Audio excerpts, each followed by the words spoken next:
السلام عليكم المتابعين والمتابعات ديال صفحة بسطامي بادجيت على اليوتيوب. مرحبا بكم في فيديو جديد، واكيد كنشاركوا فيديو في اطار تحقيق الوعي المالي، اولا كيف كنقول لكم اننا نوصلوا لديك المرحله ديال اننا نتحكموا في فلوسنا، ماشي الفلوس اللي يتحكموا فينا. كنعرفوا كاملين بانه ماشي اي واحد تيكون قادر انه يتحكم في فلوسه، يعرف يسيرها، يعرف يدبرها. فهذا علاش هاد السلسله ديال بسطامي بادجيت جات باش تعطيكم افكار، جات باش تفكركم، جات باش توعيكم، وباش نوصلوا جميع لاننا كي قلت لكم نتحكموا في الفلوس، ماشي الفلوس اللي يتحكموا فينا. وعلاش لا نتحكموا في بسطامنا لدوير زماننا، حيت الوقت والزمان كي كنقولوا كيخليو الواحد انه كيعيش بعض الحالات اللي كتخليه كيكون في ازمات ماليه، وكيتزير وكيضطر انه يتسلف ويعيش الضغط المالي، والناس واقفين عليه على فلوسهم، وفلوسه ما كافينوش، خدام ولا خدامه وفلوسها ما تيكفاوهاش. فهذا علاش هاد السلسله ديال بسطامي بادجيت جات باش توعينا، وجات باش انه نخلقوا داك التوازن بيننا وبين الفلوس، ولا كيفاش نتعاملوا مع الفلوس. الفيديو ديال اليوم هو فيديو استباقي، ديما لانه ملي كنكونوا كنتعاملوا مع الفلوس ديما خصنا نبقاو كنتعاملوا بواحد الطريقه اللي هي استباقيه، ماشي كنتوقعوا، ولكن كنديروا بحساب اشنو جاي لقدام. لا باس انه الواحد يكون عارف اشنو هما المراحل ولا الفترات في السنه اللي كيديروا ليه مثلا ازمات ماليه، او اللي تيعيش فيهم واحد الضغط اللي هو مالي. وكنعرفوا جميع بانه كاينين مناسبات كثيره في السنه كتخلينا اننا فعلا كنوصلوا تنقولوا راه ولينا صفر درهم ولا ما عندنا حتى ريال.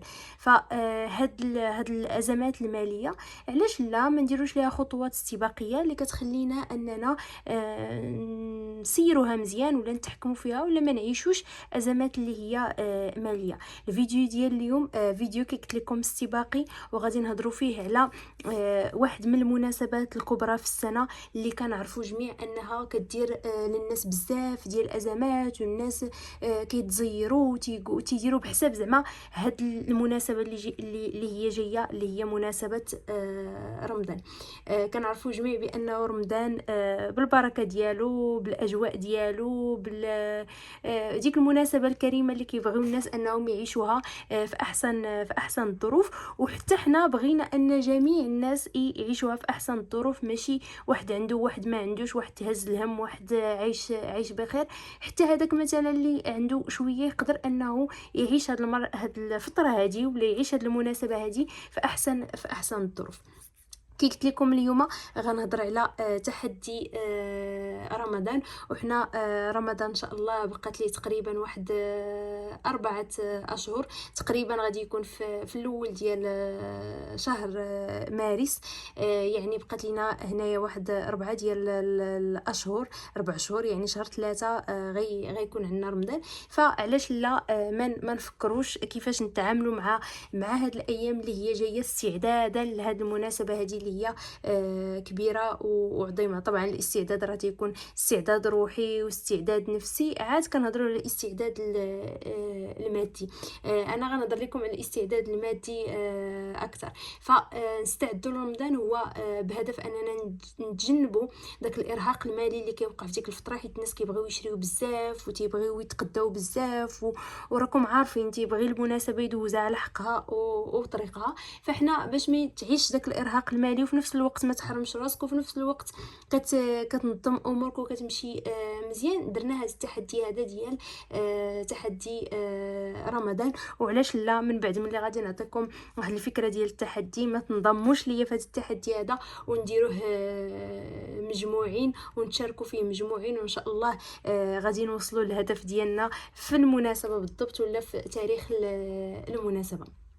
اول حاجه بالنسبه لتحدي رمضان، خصنا نبداوه على تيساع، ولا نبداوه بكري، ماشي نخليو حتى تكون عندنا المناسبه ونتزيروا داك الشهر مثلا الاول ديال شهر 3. اكيد راه كل واحد يكون عنده التزامات والماديات، يكون عنده امور اللي هي اساسيه خلال الشهر، ولكن كتزاد عليه المناسبه ديال رمضان.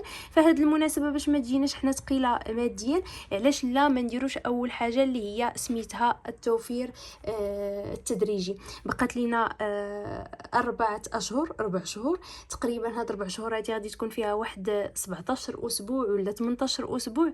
فهاد 18 اسبوع ولا 17 اسبوع خصنا نعرفوا كيفاش نتعاملوا معها.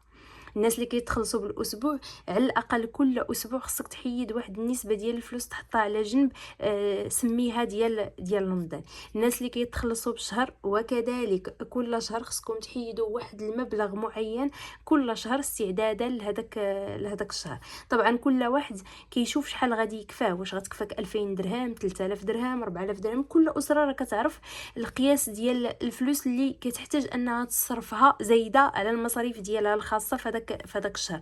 فكنحطوا داك المبلغ سواء كان 2000 1000 3000 4000. شوف نتوما كل اسره ولا كل واحد شحال غادي يحتاج في هذاك الشهر، كيحطوا قدامه وكيقسمها على هاد 4 ديال الاشهر. كل شهر كيبدا تيحيد واحد المبلغ معين، ولا كل اسبوع تيبدا تيحيد واحد المبلغ. وانا من بعد راه غنعطيكم واحد الاقتراح ديال واحد التحدي ديال رمضان اللي ممكن انكم تبداوه علاش لا وتستعدوا به لرمضان.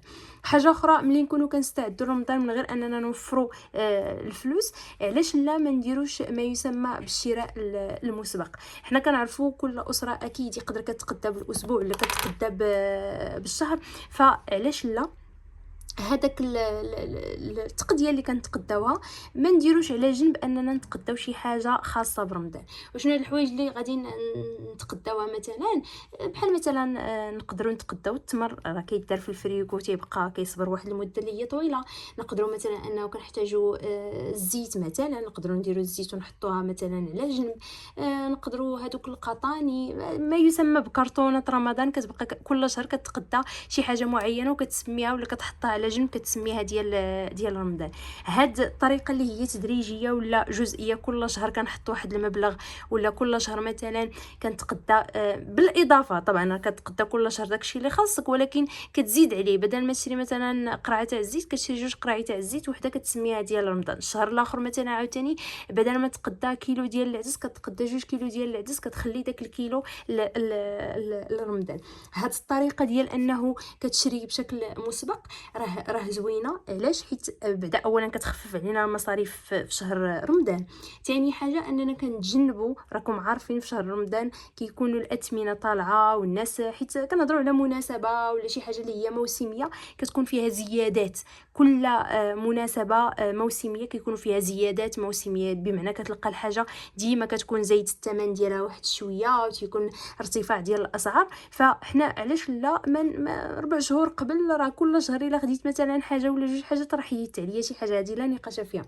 فباش نتجنبوا ارتفاع الاسعار وباش نتجنبوا هذوك الزيادات الموسميه، الحاجه اللي ما كتخسرش ممكن انني نتقداها ونحطها على جنب، وفي نفس الوقت انا راه كنقص عليا شويه ديال المصاريف لرمضان. نفس الشيء الناس سواء اللي كيتخلصوا بالشهر وكيتقداو بالشهر يديروا هذه القضيه. الناس اللي كيتقداو ولا كيتخلصوا بالاسبوع يقدروا يديروا نفس الشيء. كل اسبوع مثلا كتشري شي حاجه معينه وكتحطها ابار. ربات البيوت ولا حتى الناس اللي خدامين الموظفات، مثلا شي حاجه كتحتاجيها في رمضان بزاف، مثلا لقيتيها دابا رخيصه بحال المطيشه مثلا كتستهلك بزاف في رمضان، علاش لا ما نجيبهاش؟ كتبغيها مثلا محكوكه ولا مطحونه، ولا كتجيبي واحد القياس معين كل اسبوع. مثلا زيت كنتي كتقداي كيلو ولا 2 كيلو ديال المطيشه، زيدي عليها واحد الكيلو اخر 3 كيلو. هذاك الكيلو اللي زدتي كتخدميه كتقديه تطحنيه تديريه في الفريغو ديالك وكتخليه تيفيدك في رمضان. وانتم راه عارفين الناس كيستعدوا، ولكن انا ما تنقولش الاستعداد اللي هو بداك الشكل اللي هو مفرط ديال انه غير نبقاو كنشريو وكنخبيو وخلاص، ولكن بطريقه زعما اللي هي شويه لطيفه وشويه اللي هي خفيفه لا على جيوبنا وخفيفه حتى على المساحه ديال الفريغو ديالنا. فنشري شي حاجه اللي انا محتاجها واللي انا كنعرف انني كنستهلكها، ماشي غير نبقى نشري ونخلي الحاجات هكاك تيضيعوا. فهاد الشراء المسبق علاش لا ما تجربوش، وعلاش لا ما تحاولوش انكم تفكروا فيه من دابا. كل اسبوع نزيدوا عليكم شي حاجه، اكيد انه راه ما غادي يجي يوصل رمضان حتى تكوني حققتي واحد التحدي، سواء في الفريكو ديالك ولا في بسطامك ولا في الحصاله ديالك، ولا المهم تشوف على حساب.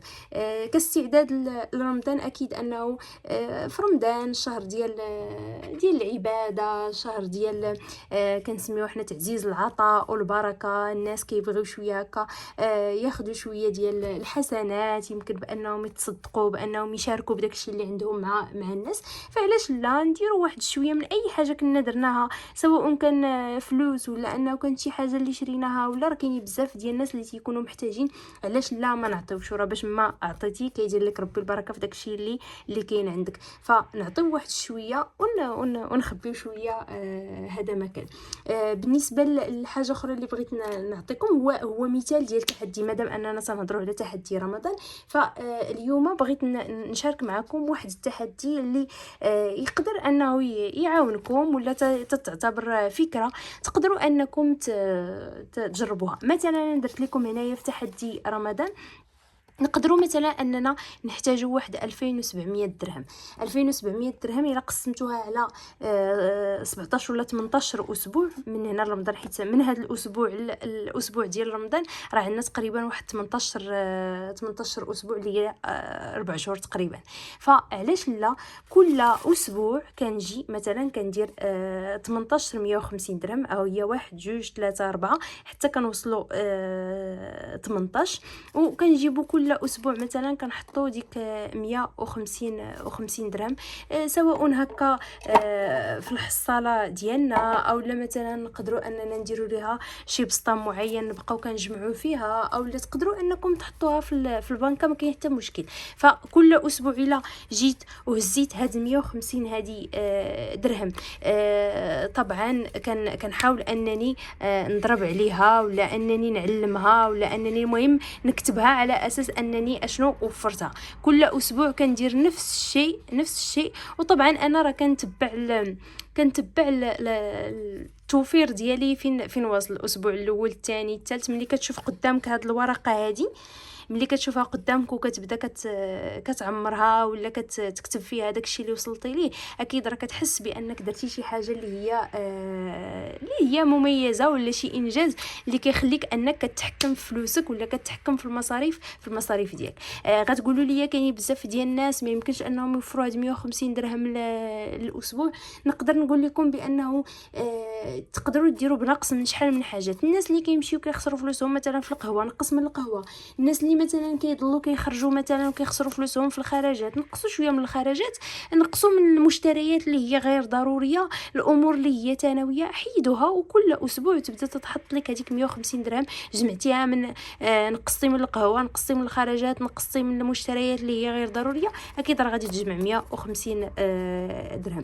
فهذا هو التحدي. وكل واحد نعاود نذكركم، كل واحد تيمشي على حساب الامكانيات ديالو وعلى حساب اشنو هو محتاج. واحد مثلا غادي يحتاج 2700، واحد اخر يقدر يحتاج غير 1000 درهم، واحد اخر يقدر يحتاج مثلا 4000 درهم.